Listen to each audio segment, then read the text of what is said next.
I opened my banking app expecting to see the $85,000 I'd spent years saving for a new roof.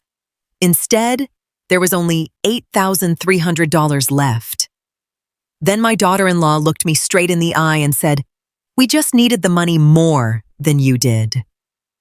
They thought I'd stay quiet because I was a 66-year-old widow. They were about to learn the most expensive lesson of their lives. The coffee in my ceramic mug had already gone cold. I sat at the kitchen island of my craftsman-style home in a quiet, tree-lined suburb of Columbus, Ohio. Outside, the old oak tree cast long shadows across the freshly cut lawn. My laptop screen was open to my banking portal, and the numbers staring back at me felt like a physical blow to the gut. Instead of the $85,000 I had meticulously saved up to replace my aging roof, the balance read a measly $8,300. A string of wire transfers had been pushed through in the dead of night. They had all been authorized using the iPad I'd carelessly left on the living room coffee table the evening before. Right then, my daughter-in-law Brooke walked into the kitchen. She already had her coat on, ready to head out for the day. Her eyes darted to my screen, and a smug, almost triumphant smirk crept onto her face. Brushing a stray hair behind her ear, she spoke without a shred of remorse. "We just needed the money more than you did, Evelyn, for the down payment on the new SUV and Julian's business venture. I mean, it's not like you spend much anyway." I felt my heart skip a beat, but I didn't scream. I didn't cry. At 66, I had learned the hard way that volume doesn't equal power. My son Julian stood like a coward in the hallway, completely avoiding my gaze. He was the one who had given Brooke my passcode.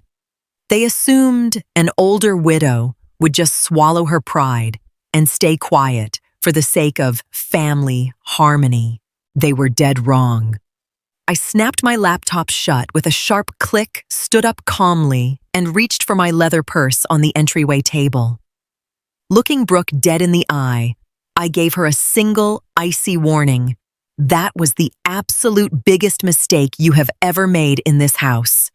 Right at that exact second, the front door swung wide open. It wasn't the police, and it wasn't some hotshot lawyer. It was my sister Clara.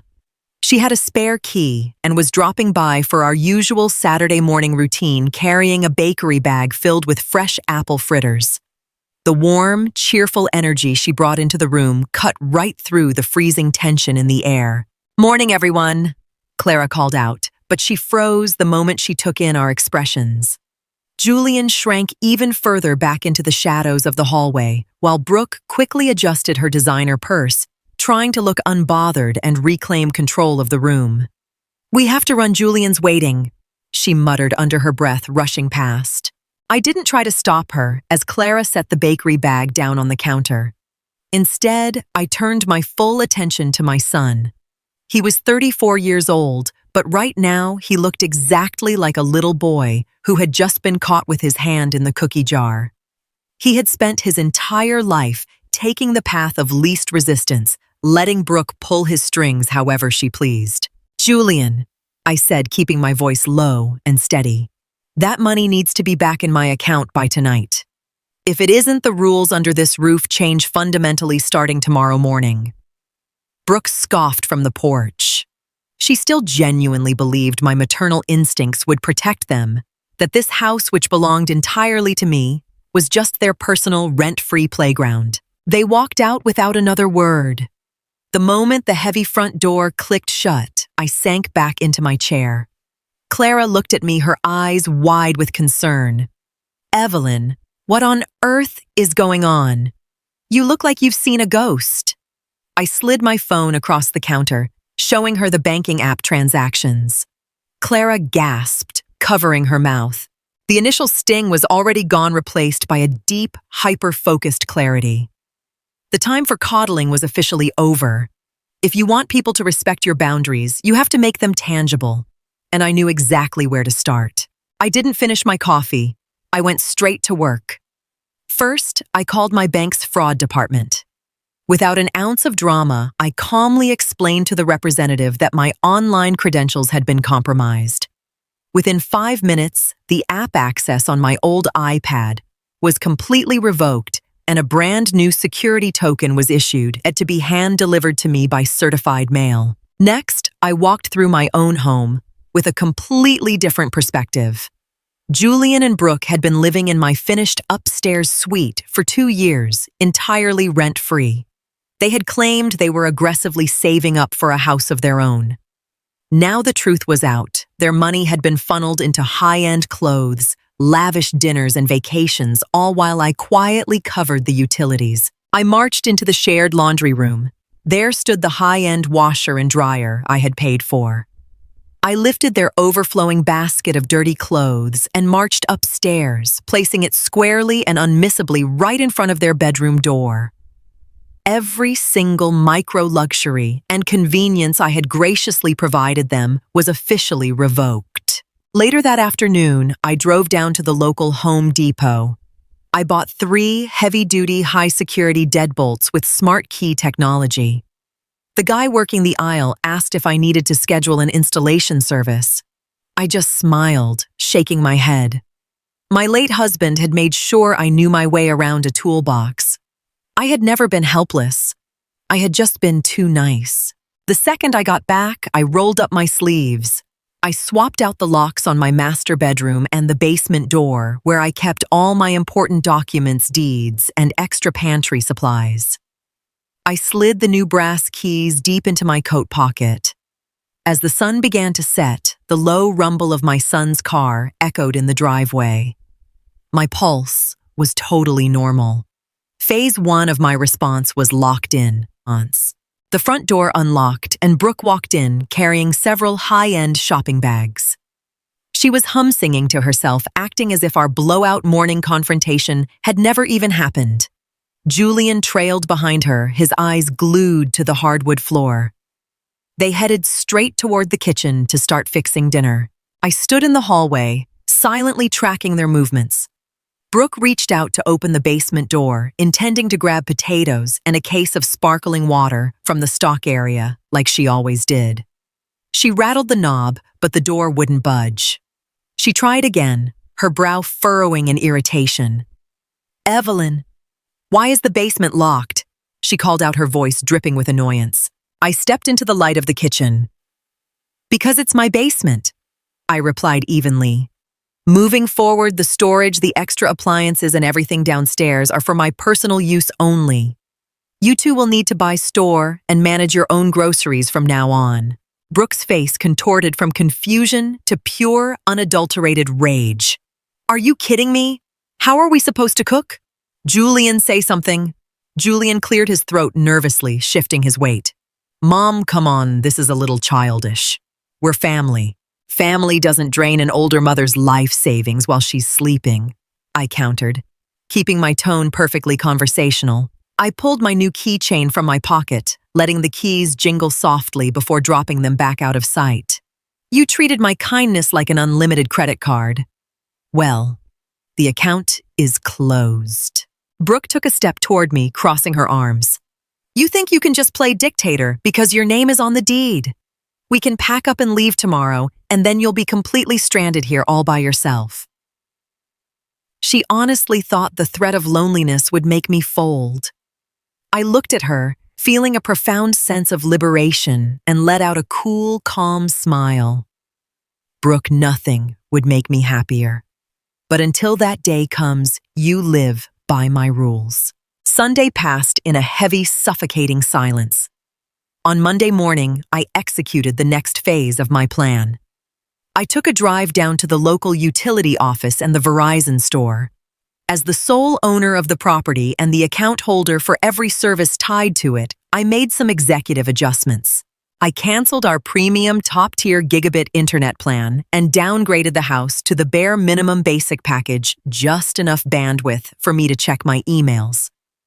I also cut the premium cable boxes feeding the upstairs television. It was all completely legal, requiring nothing more than a few signatures on a piece of paper.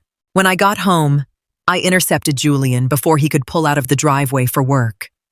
He was standing by his sedan, scraping a layer of morning frost off the windshield. "Julian," I said, handing him a neatly printed, itemized piece of paper. He took it hesitantly. "What's this?"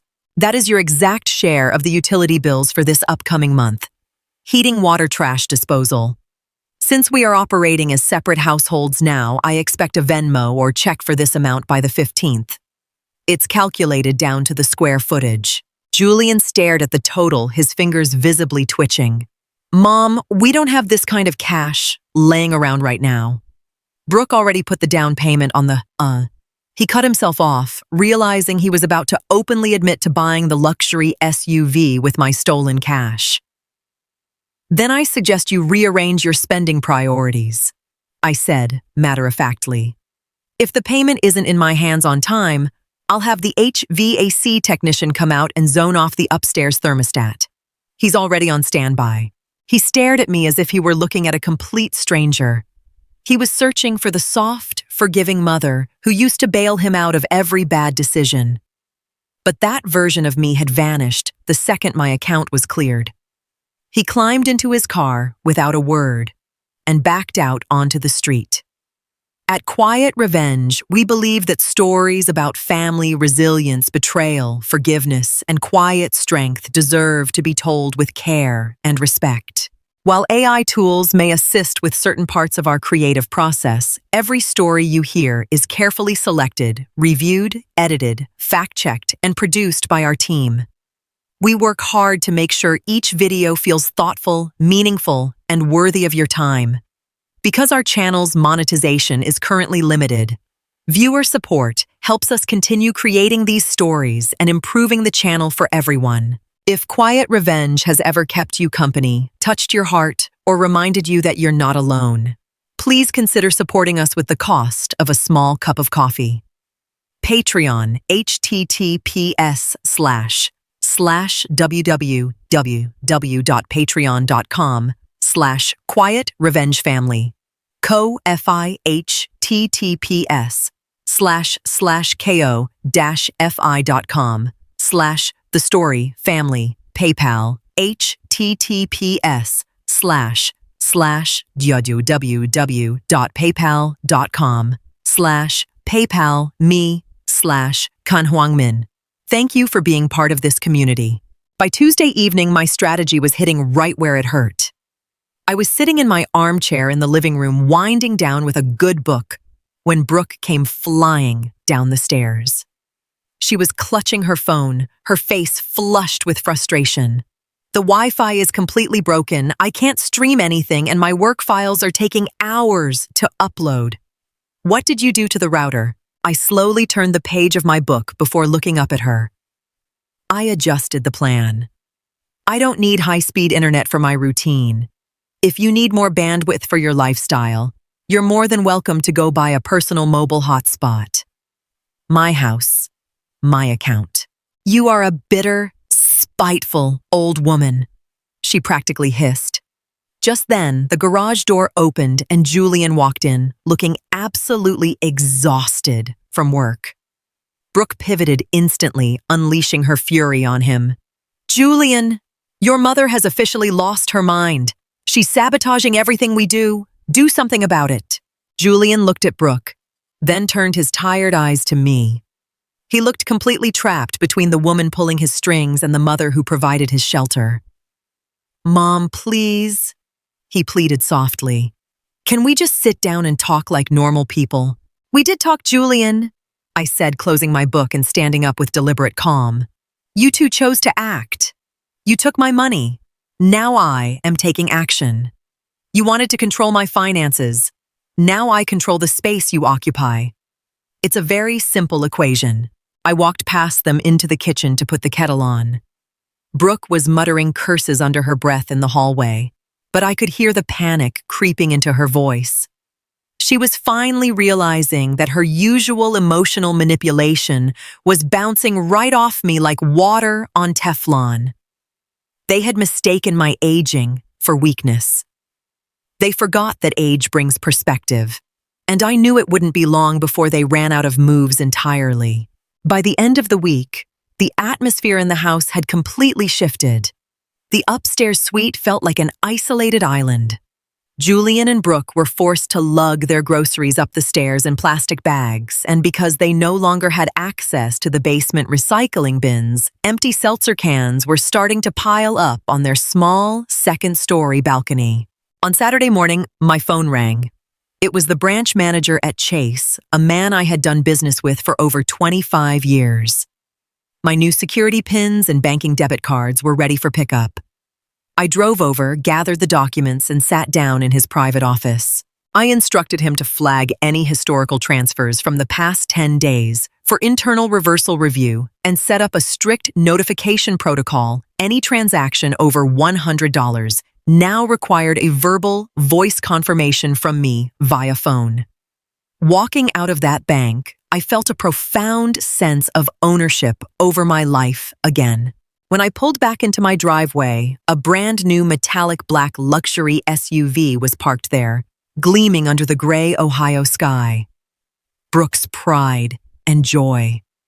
She was standing by the upstairs window looking down at me, with a smug defiance, a desperate last-ditch effort to prove she had still won. I walked inside and waited out the clock.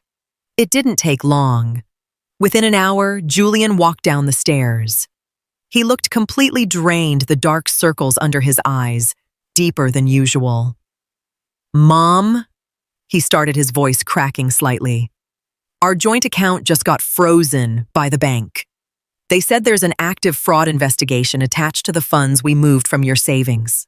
I took off my winter coat and hung it neatly on the coat rack. "That's standard procedure for an unauthorized breach, Julian. The bank protects my assets, which is exactly what my own son should have been doing."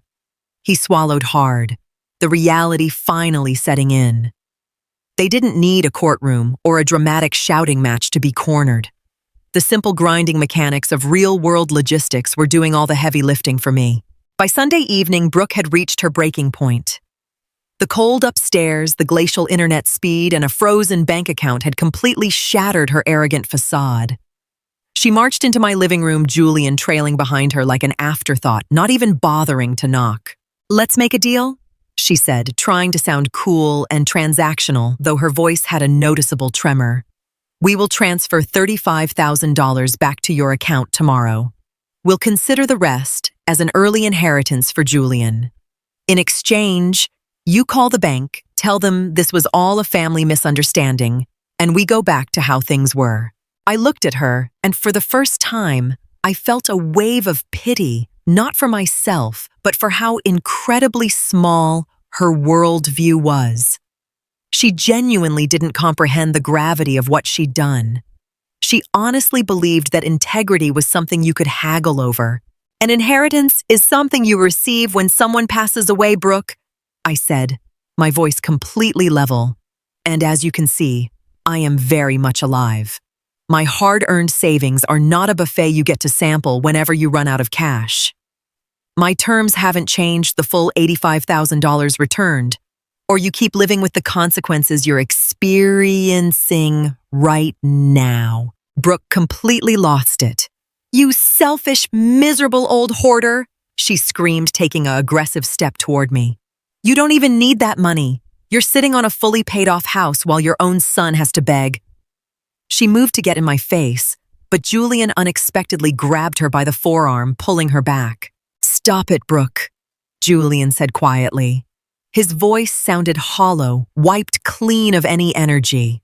He looked at me, a painful, heavy realization dawning in his eyes. She's not going to fold, and she's right. We stole from her.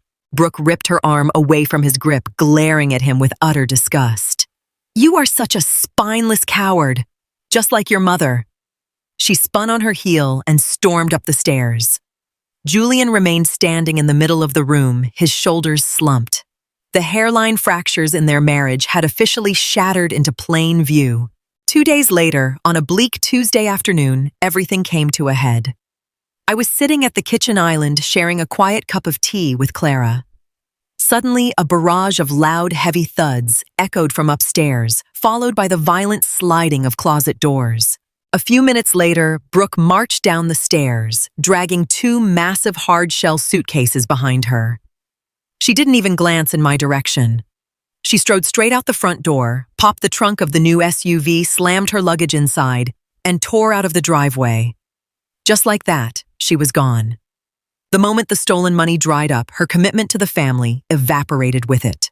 Julian came downstairs a little while later. He wasn't carrying bags, just a single neat manila folder. He sat down at the island across from me, slid the folder over, and buried his face in his hands. "I am so incredibly sorry, Mom," he whispered, his voice trembling. "I was an idiot. She kept telling me it was fine, that it was technically family money anyway." I went to the bank and authorized the full reversal. They pulled the funds back from the dealership, and the SUV is being repossessed tomorrow morning. Here are the signed receipts. There's about $4,500 missing that she already spent on personal stuff. I'll work extra shifts and pay you back every single dollar, I swear. I opened the folder, carefully reviewing the bank printouts and transaction receipts line by line. The math was correct. The vast majority of my savings was safely back where it belonged. I looked at my son. The deep hurt from his betrayal was still there, but so was a sense of relief seeing him finally stand on his own 2 feet. I didn't hand him a tissue. I didn't offer a comforting hug. He needed to sit with the weight of his choices. "Good, Julian," I said seriously. "This is a start. Now let's discuss your new rental agreement for the upstairs unit." 3 months later, spring had fully arrived in Ohio. The old oak tree was blooming with vibrant green leaves. I sat out on my back patio, soaking in the morning sun. My roof had been completely replaced, and the local contractors had done a beautiful job. My savings account was secure, stable, and entirely under my control. Julian was still living upstairs, but our entire dynamic had transformed. We had signed a formal, legally binding lease agreement, and his rent check arrived on the first of every month like clockwork.